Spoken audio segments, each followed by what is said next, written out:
Greetings. Now today we're going to look at the effect of electromagnetism, where I have a magnetic bar, and I'm going to use this magnetic bar to show how current is induced in this particular coil.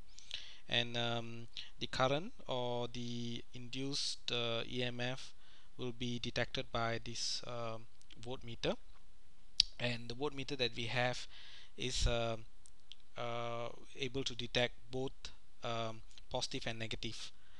Okay, let's say now I begin to move the magnetic bar in and out of the coil. Take notice of the needle on the voltmeter. You can see that as I move in, the voltmeter, the needle is start to swing from left to right. Yeah.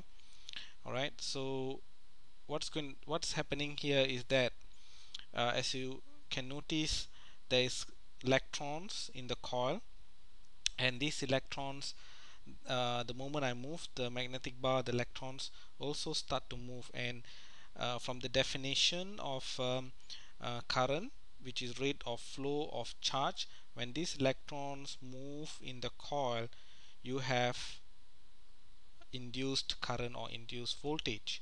Okay, that's now I replace the voltmeter with a bulb.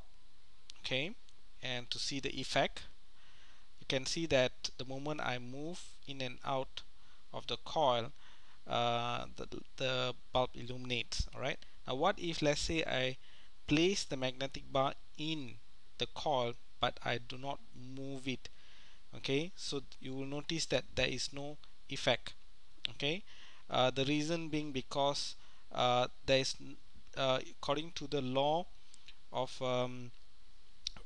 Faraday's law of electromagnetism, there should be um, rate of change of magnetic field.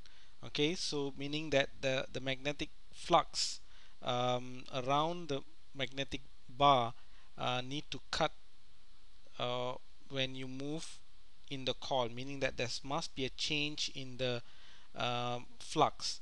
Okay, so since there is no change in the flux, there's not going to be any EMF induced.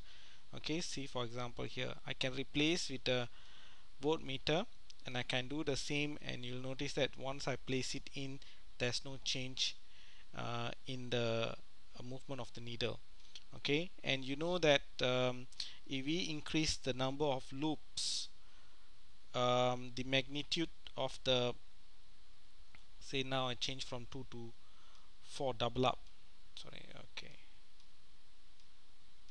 right, so maximum is 3. So when I move it, you will notice that now the reading is much more higher. Okay, so you notice that the reason being because when you increase the number of loops, you're also increasing the number of electrons. So the number of electrons correspond to the higher current, thus higher voltage. Okay, thank you.